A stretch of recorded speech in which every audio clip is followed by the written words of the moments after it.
Ladies and gentlemen, we take pleasure in presenting another of the stories especially selected for us by Edwin Balmer, the distinguished editor of Redbook Magazine.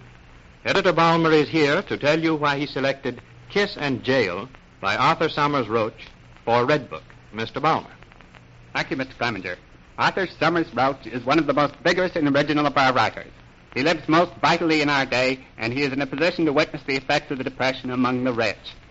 Some who recently were rich have become penniless, as we all know. Some of these, too old to adjust themselves, have jumped out of windows. And some of the younger ones have done instead. Mr. Roach tells in his story, A Kiss in Jail, which is about to be presented to you. So the Great Depression has got to Bob Raynal at last. Orphaned, the family fortune whisked away, a young man can't sit around and allow his sister, who has found herself an interior decorator's job, to support him. And work was not to be had in New York. Go west, young man, go west.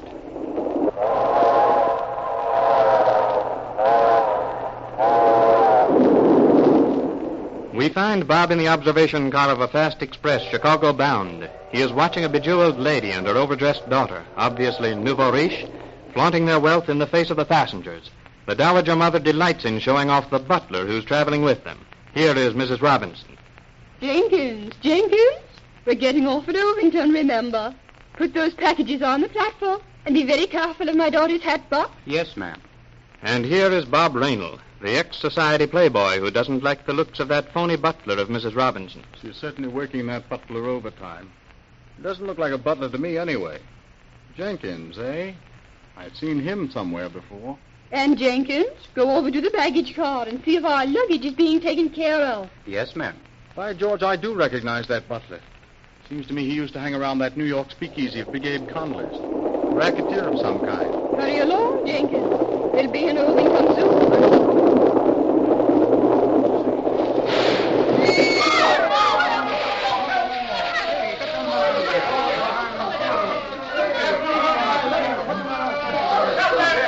Are you all right, young fella? Young fella, do you want me to bandage your arm for you? Oh, don't mind me.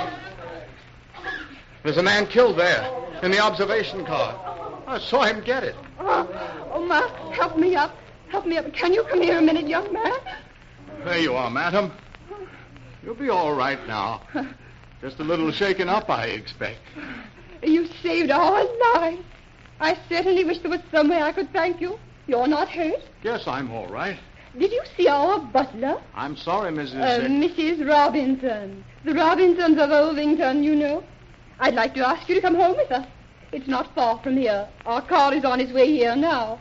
If only I could find that butler. I'm sorry, Mrs. Robinson. I'm afraid your man's been killed. Jenkins, killed? They couldn't get him out in time. Oh, but we only hired him in New York yesterday.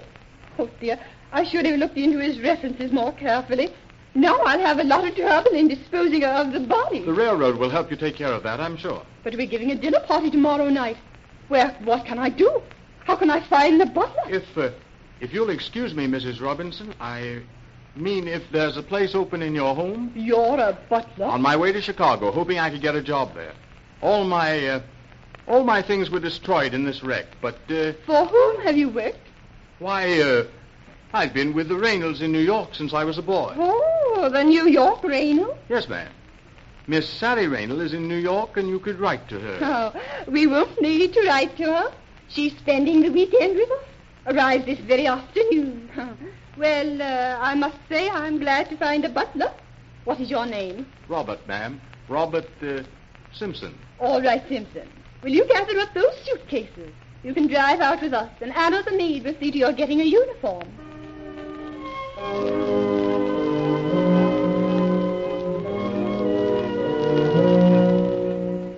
So, you're the new butler they dragged out of a train wreck, eh? Lucky, wasn't it? That is lucky for me, not so lucky for that other chap. I suppose I can call you Anna? I only work here. Say, Simpson, where have you buttled before? Lots of places. Where have you maided before?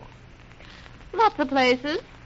Hey, pretty quick on the comeback, Simpson. Oh, I get along. Yeah, you'll have to get along working for the Robinsons, let me tell you. Say, listen, that old lady and her daughter are the crabbiest bunch I ever worked for. The only thing they give the help around here is uniforms. A good break for me. This outfit seems to fit.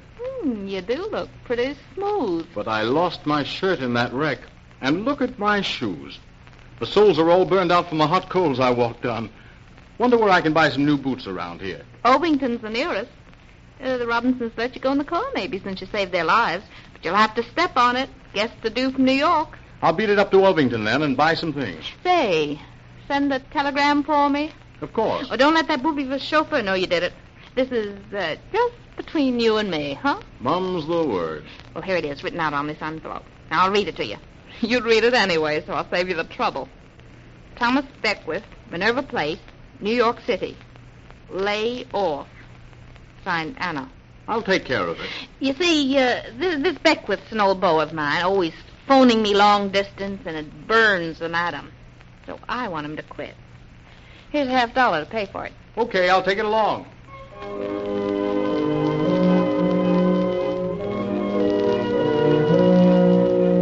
Well, Mrs. Robinson, it's so good to see you again. Oh, lovely to have you come. Did you enjoy the drive? Oh, we had such a terrible experience this morning in the wreck. But Vara and I got out of it with scarcely a scratch. Dear me, I'm so anxious for you to decorate our home. Thank you, Mrs. Robinson. I'll be glad to have the... Just leave your bags there. I'll have Simpson take them to your rooms immediately. Simpson? Simpson? You see, he's not quite familiar with our household yet. Simpson? Coming, ma'am. And I feel so fortunate in getting an old servant of yours, Miss Raynell. He was on the train, you see, and... Simpson, Miss Raynell is here. How do you do, Miss Raynell? Why, Simpson. I don't expect you thought you'd see me so soon again, Miss Sally. Why, Mrs. Robinson was kind enough to take me on when I told her I was an old servant of yours. Oh, why, of course. Yes, Mrs. Robinson. Simpson was with us for years. He was the son of our cook. Oh, it's like old times seeing him again. Thank you, Miss Sally.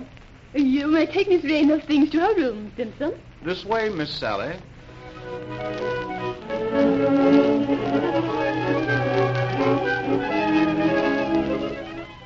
Now, Bob Raynell, what in the world are you doing here masquerading in that silly butler's uniform? Easy, sis. Take it quiet. The old dowager may hear you. Well, make it snappy. What's it all about? I thought you were going to Chicago. I was, but the train was wrecked. Mrs. R. and her daughter and the butler were in the same car I was. The butler was killed. I applied for the job. I could have screamed when I saw you. These awful Robins. Say, there's something funny going on here. There would be with these people. Mrs. Robinson waves her money like a flag. She just bought the Romanoff pearls, you know. The Romanoff pearls? And she wants her house redecorated so she can give a lot of parties and show them off. Sure as shooting that fake butler was a racketeer. I used to see him down at Big Abe Connolly's speakeasy. And because the butler looked like a racketeer, you took his job when he was killed. Bob Raynell, you're the maddest of all our mad family. Sally, you've got to give me a hand. There's something fishy backstairs. The maid gave me a phony telegram this morning for some mysterious chap in New York telling him to lay off. Well, what does it mean? I don't know. Listen, I didn't send that telegram. I want you to do something for me. Is Big Abe Connolly still a friend of yours? Didn't I redecorate his speakeasy for him? Well, call him long distance. Ask him if he knows anything about a man named Beckwith. Lives on Minerva Place. This is exciting. You don't suppose somebody's after the Romanoff pearls? Maybe so.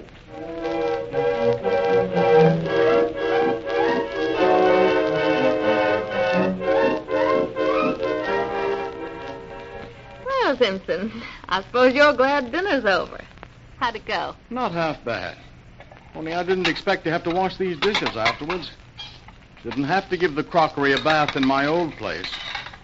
It's almost 11 now, and I wouldn't have finished for an hour yet if you hadn't helped me. Oh, you're lucky to get a night off here.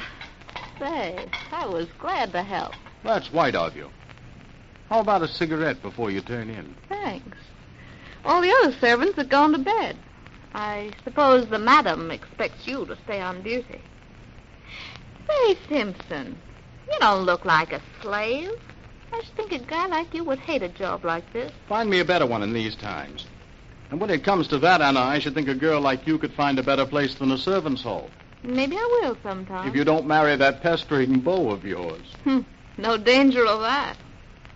I suppose you've got a girl? Well, now let me think. No, not that I can remember. Well, then, if you haven't got a girl you're being true to, why not wait a minute and smoke another cigarette with me? If you'll light it for me. And little kiss on the side? Why not? You are human, aren't you, Simpson? You kiss very well. You're not so bad yourself, Anna. We ought to be entitled to a little fun in this. Oh, there's that guest room buzzer. I'll answer it. Yes, miss? Yes, miss, right away, miss. Is that Miss Reynolds, Simpson? Want you to shake up a cocktail and bring it right away. I know the kind she wants. I'll take it right up. Gee, isn't that the way it always goes? Just when we were getting along so nicely. Oh, I'll go along to bed. See you tomorrow, Simpson. Nighty-night.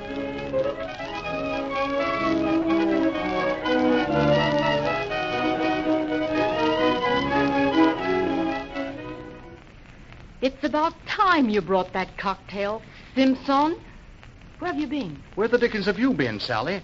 I thought maybe you got Connolly on the wire and found the whole thing was my imagination. I should say not, Bob. I only got back from Ovington 20 minutes ago. You gave him the name I told you? Yes, and Bob, Connolly tried to locate the man in Minerva Place and found he'd already left New York for somewhere. It seems this Beckworth works a lot of funny rackets and... Say, Sally, look out of the window. On the front lawn there. What is it? Looked like a man creeping through those shrubs. By George, you stay here, Sally. I'm going downstairs. There's that shadow again. Somebody's at the window. Uh-huh. Easy does it. Anna, are you there, Anna? It's Beckwith. Open the latch. There. He can get it. Okay, Anna. Don't make a light yet. I can get through it. Take that. Last, you let me go. Anna, On the button, mister. There's another. Gotcha, you crook. Got him that time. Guess I haven't lost the old punch. Knocked him cold. Who's coming now? Who's in that pantry? What is it? It's Simpson, Anna. Turn on the light. What? What does this mean? Who's that man? Quiet, girl. Just keep your hands out of that apron. Glad to see you're still dressed. What are you trying to fix on me, you... Sure, here's your boyfriend, Anna. I didn't send that telegram, and he came. You... A nice little plant you'd set, didn't you? The Romanoff pearls, eh? You dirty sneak. Naughty girl. You just take it easy and keep your hands up. Got the goods on you this time, Anna. So, you're a dick, eh? I might have known. I suppose you followed poor Salvini on the train up here. I'd have known it was an accident that finds you so ready to take his place when he was killed. Help this gangster to his feet, will you? And no tricks. You punk flatfoot. We'll meet again one of these days, Mr. Simpson. Maybe when you're maiding someplace else and I'm butling someplace else. What?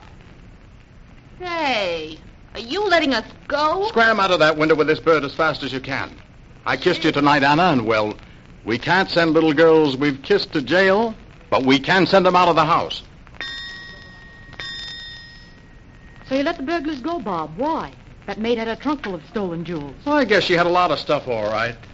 Well, why did you let her go? I kissed her, Sally. Kissed her? Well, that's it, and it's bad enough to kiss and tell, but you certainly can't kiss in jail. Redbook Magazine gave us special permission to broadcast the amusing story Kiss and Jail, written by Arthur Summers Roach. Next week at this same time, we take pleasure in announcing that we will present another story in dramatic form from Redbook Magazine.